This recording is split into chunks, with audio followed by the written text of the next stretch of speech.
I am joined by Mr. Nic Collins for the UK Drum Show podcast. How are you, sir? I'm good, Ollie. How are you doing, I'm man? delicious, obviously. Nic, firstly, thank you for coming on this podcast. It's amazing that in September 24 you're going to be gracing the main stage of the UK Drum Show, and you know I literally cannot wait to see what you bring to the table. But before we get into that, I thought it would be cool to break the ice with some fun questions for you. Oh, cool. I would like you to there are 5 questions, and you have to choose your favorite between the 2 choices per question I give you. Are you happy to play? It's an icebreaker. It's fun. You will enjoy it. Let's do it. Okay. So, if you had to get rid of one, would you get rid of Buster, the 1988 film starring your dad, Phil Collins, or Emily in Paris, the critically acclaimed Netflix series starring your sister, Lily Collins? Wow. I probably, because actually I don't know if I've ever actually seen Buster. No, because I was like, I mean, it was before my time, and then I think I was always too young to watch it, and then eventually just never happened. We're sacking Phil off him. We're sacking him off. I think I'd probably get rid of Buster just because, he other than that movie, he was doing all right. You know what I mean? He doesn't need that movie. No, he doesn't. He doesn't need it. Yeah, you're right. Okay. Over the last few days, we have had a couple of really big moments in music. I would like you to choose your biggest moment from music this week. Number 1 is Mike Portnoy rejoining Dream Theater. And number 2, the Beatles releasing a brand new record. What for you has been the biggest musical moment? I think Portnoy joining Dream Theater again was a huge deal. I mean, I'm lucky enough. I know a lot of the guys in Dream Theater. I'm friends with Jordan. I know a lot of their crew, and so I'm not like for somebody to just it was just huge news. Like it was just like, oh my god, like this is happening. And all due respect to Mike Mangini, who I've met and is a very, very nice guy, incredible drummer. But it is one of those things where for prog fans, that's that's a total huge moment for that band to be that lineup again. And for Portnoy to join again is a huge, huge deal to all drummers and all prog 100%. Fans. So I think it has to be that, really. I'd agree, because I feel like the Beatles will still be making music somehow via AI in 1,000 years. I feel like they're just going to carry on forever. My next question is, does size matter? Big drum kit or small drum kit? I didn't know where you were going there, Ollie. What do you prefer? Because I've seen your setups, man. They change in size. The layouts of your kit, your setups. What do you prefer? What's easier? I don't know. I think it depends on the context. I mean, obviously, big drum kits are more fun. You just have more stuff to play with. And there's a bit kind of more sounds that you can create from it. But there is something to be said about a small kit, when I did Mike and the Mechanics, and it wasn't really that small of a kit. It's still 2 rack toms, 2 floor toms. But when I did the Mechanics, Mike was very specific, being I don't really want a big kit. And he actually, there was a drum solo at the end of the night, and he talked about it, and I didn't really realize it, that you actually have to try and start being, to do more. It's easy to do a drum solo when you've got a huge amount of drums. When it's a bit more kind of condensed, it makes you kind of think about what you're doing a bit more, and how to get the most out of what you have. Yeah. So, some of my favorite drummers, I mean, we were just talking about the Beatles. I mean, Ringo only needed 1 rack tom, 1 floor tom. He didn't need much, and it was great. I think it just depends what it's for. But to me, a big drum set is more fun. Yeah, exactly. I'm a prog fan. You gotta have a big kit. Okay. In your opinion, which of these 2 drum intros is the most technically difficult to play? Rosanna by Toto or Ticks and Leeches by Tool? Oh, wow, that's a great question. Thanks. That's a great question. I know you're a Tool fan, but nobody can escape the complexities of the Purdy Shuffle, right? That's the thing, is I think also the way Jeff Porcaro played it. Yes, beautifully.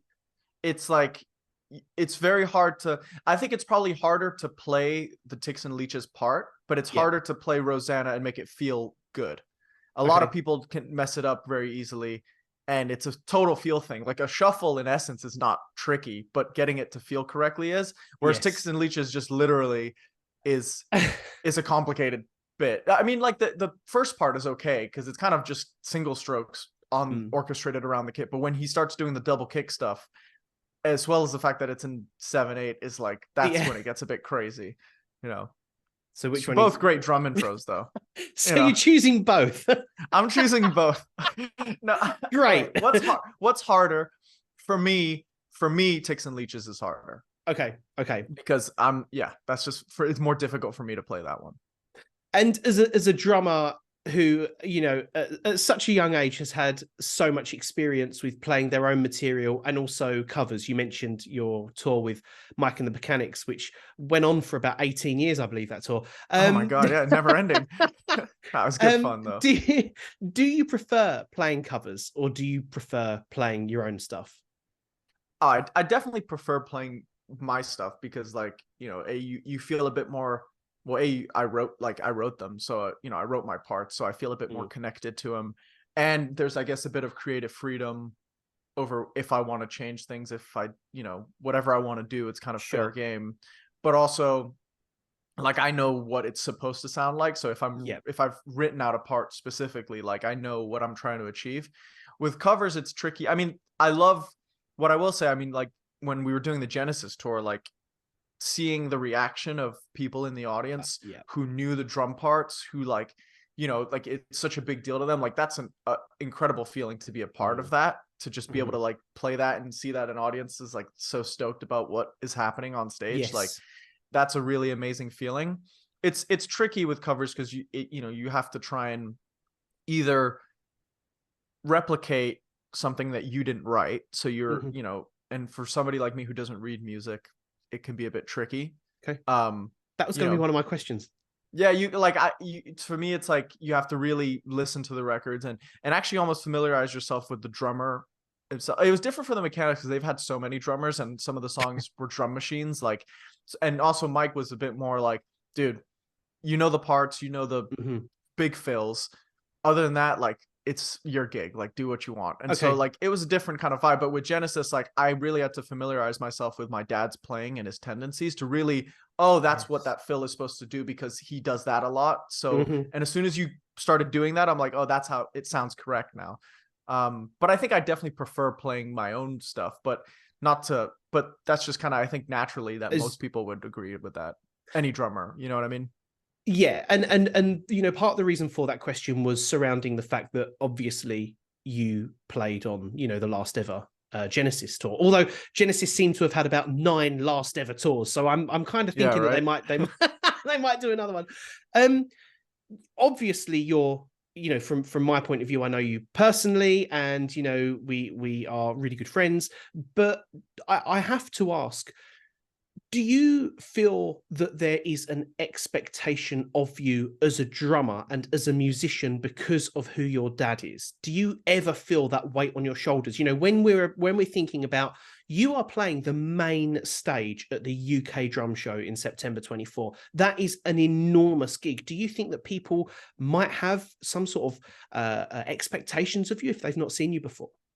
Yeah, I think when it comes, it's a weird thing, like relationship that I've had to develop with, I guess, that concept. It's like when I was younger, when I first started doing my dad's solo tour, that I definitely felt the expectation. I think as I've gotten older, I've kind of, you know, I'd like to think that from the tours, there's been a bit more respect where I don't have to prove myself to an extent. I'd agree. But I've also become a bit more comfortable with who I am as a drummer and all that stuff.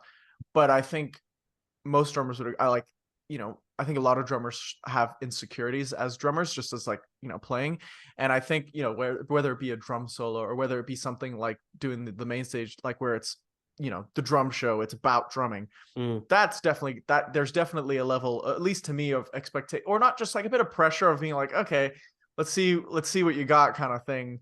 And I guess that's a bit more nerve-wracking it's more nerve-wracking for me to do something like a clinic or a drum show kind of thing Yes. than it is to do just a gig with a band. You know what I Mhm. mean? Because it's about the drumming.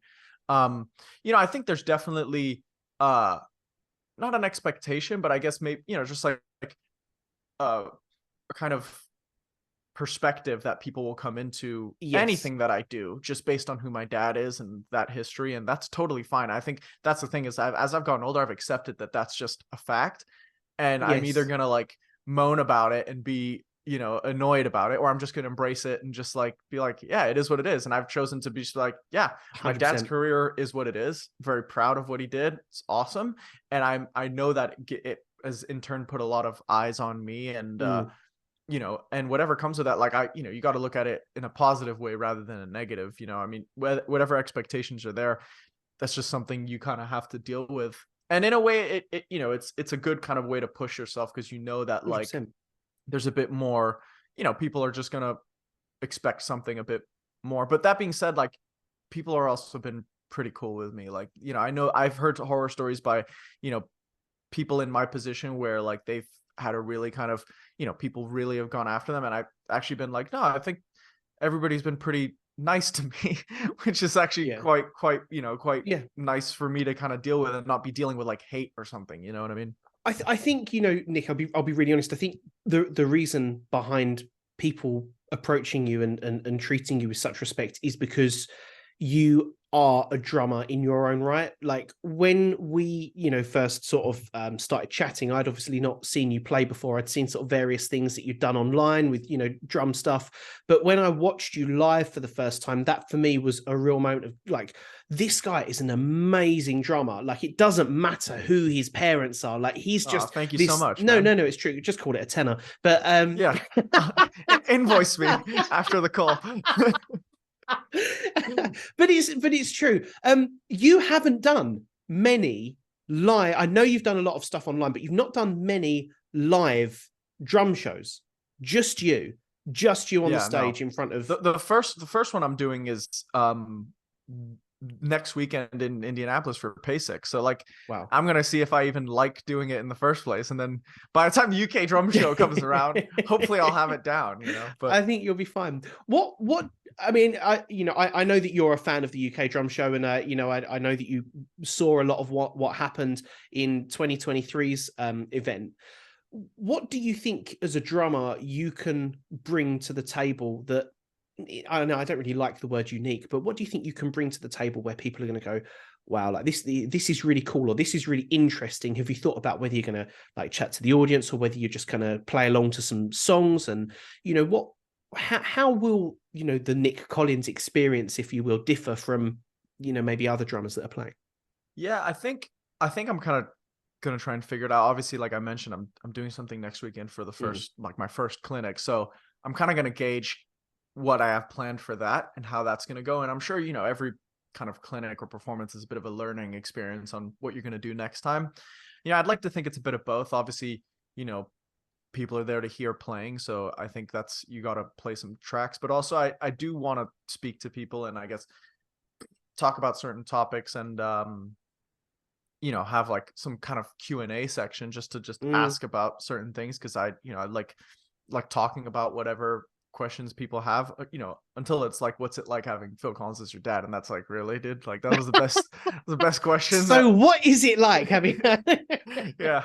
But no, like I definitely think it's a bit of both. And I definitely want to, I think for me, coming from a place where like we just talked about, I can't read music, so having to kind of approach complex music is yes. kind of something that I think is I guess a cool topic of like, how to approach music like that when you're not in a when you're more coming from a place of memorization and feel as opposed to reading the sheet music. And it's a different Yes. kind of understanding that you have to have. And also, I think for me, like at the end of the day, I love playing all those things, but what I get real joy out of is like writing and, Yeah. writing my own parts. And I think stuff that I've been able to grasp from different bands that I've been able to play with Mhm. and how to kind of apply those kinds of concepts to like your own writing. Cause I think at the end of the day, like what I really, I guess, really kind of champion is for every drummer to kind of embrace what Yeah. what makes them, and to write things Yes. that's unique to them, and not write, because obviously I'm talking about people who are making records and stuff. Like, if you're gonna write and it's gonna sound like another drummer, like, what's the point? Like, you can take the Yeah. best things about that and mix it with yourself, and come to, like, use those concepts and not necessarily copy what they're doing, but get what they were like, where they're coming at from like a mental perspective of Mm, like their tendencies, or like how they wrote this part, and apply that kind of same knowledge to mm. writing your own stuff. I think that's a cool kind of thing that at least I've learned from doing, whether it be the Genesis gig or the Mechanics gig, whatever it is, and applied that to my own playing. I think that's incredibly insightful. I think when you look online at drummers covering songs, sometimes you find that there are players that have set up their kits to be exactly like a drummer that they love. You look at their kit and immediately think, oh, okay, they're a Phil Collins fan, or they're a Mike Portnoy fan, and I think that you're absolutely right. Part of the growth of a musician is to really just thrive in being you and having your stamp on music. So again, when I saw you live, I thought that was really important to me, and that was part of my thought process as to how seeing you really were and are a fabulous player and a drummer in your own right. And you've got two very busy projects at the moment. You're with Better Strangers, and more recently your band The Effect, which they just came out of nowhere, released a single, and now you guys are just all over everything. Do you think that both of those different musical projects are kind of scratching different itches for you musically? Definitely. Well, first of all, thanks again for what you said. It's very lovely, and I appreciate it. It does mean the world. It's very, very kind. Now, as far as the two bands, yeah, it's been a busy kind of period now. They're definitely kind of, and what I've liked is they're definitely very separate, at Yeah. least like artistically and like drumming wise, genre wise to an extent, at least in my head. But yeah, I like it. The Effect came along. It was kind of, it's been a bit of a crazy experience with that, the way how fast everything's kind of moved. For like background, like, I met Trev Lukather in only just in January. I mean, we'd been friends on Wow. social media, but he happened to be in Miami, and I think he was stuck here. He was supposed to be filming like some show, and then that got canceled, and the flights, like, there was storms and stuff, so he Sure. ended up being stuck in Miami, and was like, hey, like, do you want to grab dinner? We grabbed dinner and hit it off. And then in the summer, when I was on the road with the Mechanics, he asked like, hey dude, I'm thinking of putting a band. At Wow. first it was more like a super group together to like do a song, maybe do a couple tracks, and he had put together everybody, and Yes. Unwanted, the song that came out, was the first track that we did. And funnily enough, like, I actually was the last person to do anything on it, because I was Wow. on tour, so I couldn't record my drums until we got back, and everybody had done their parts already. So that I kind of did after the fact. And then I think we all kind of were like, whoa, that's kind of cool. Like, let's do another one. And then from there, it went from just being a band rather than Yeah. like a cool little experiment. It was like, oh, let's just do this. And for me, I think it's been a fun thing to kind of tap into that side of like drumming, and more kind of, Yes. the way I've always described The Effect is it's like a rock band making pop songs. Like, it's kind of like, it's got heavier tendencies, but they're pop tracks. Like, you're supposed to sing along to the chorus, and so that's been a good good fun for me to get involved in. And all the guys are great. I mean, Trev, Steve, and Emmett, they're all absolutely amazing musicians in their own right. And we're actually in the middle of finishing the album. We're about, we probably got a couple tracks left that need to, but we finished most of it. So we're hoping 2024. It kind of depends. We're kind of going with the flow. Like, the way we released Unwanted, and the reaction's been really, really positive, Amazing. which has been really great. And we did our first debut show in LA. Yes, I saw. Well, I So wasn't there, obviously. It's a long commute yeah, for me. yeah. Come on, dude. Yeah, yeah, imagine. No, yeah, but it was great, like, awesome turnout. And it's just been a crazy experience, because we're all kind of scattered. I mean, they're mainly West Coast, but they're still like, Trev's the only one who lives in LA. M's in Vegas, and Steve's in NorCal. I'm in Miami, Florida, so everything was very remote. Like, we had finished 3 songs before we ever were in the same room together. Wow, that's so So cool. it's been a really kind of interesting experience. And then with Better Strangers, yeah, I mean, we parted ways with with our singer Ricky back in I think it was April. And so now, we're working hard. We got a lot of good things in the works. We're in the middle of writing a lot. We've been writing, I mean, we kind of been writing a record. There's just a couple things that we need to figure out. But yeah, no, it's very exciting. I'm loving both projects, and with Better Strangers, it's far more on a progressive and progressive, heavier alternative side of the music spectrum, which I love. And I mean, Yang and Joey, they're just never cease to amaze me with what they come up with, and what they the way they're creating and their parts. And so the three of us, we've been playing music together for so long that it's kind of stuck with each other, for lack of better words. So cool. But yeah, really enjoying both. It's been fun for me to kind of put different hats on, and you're busy. You're a busy man. I think like whenever I look at your Instagram, it's like Nic Collins has got 84 new posts. I'm like, oh, good. Here we go. It's like, gee, the man does not stop. But that's it's amazing. It really. Thank you, man. I've said this to you several times. I'm so excited to see what you bring to the stage at the UK Drum Show 2024, and we have just had news in as well that we're going to be using your dad's credit card to get everyone a tequila after, so that's fun. Cool. Yeah, that works. Cheers. But honestly, man, I suppose my final question for you is, what's the best thing about drums for you? What is it about the drums that you just love? I mean, you've got a great relationship with Gretsch and Sabian, and you've got an amazing kit. They sound great, but what is it about the drums that you just love? That's a great question, man. I mean, like I'm lucky enough to have great companies that endorse me, and I've been with the same company since I was a kid, really. Like that, like when my first endorsements are the same endorsements I have now, you know what I mean? That's those cool. Same companies.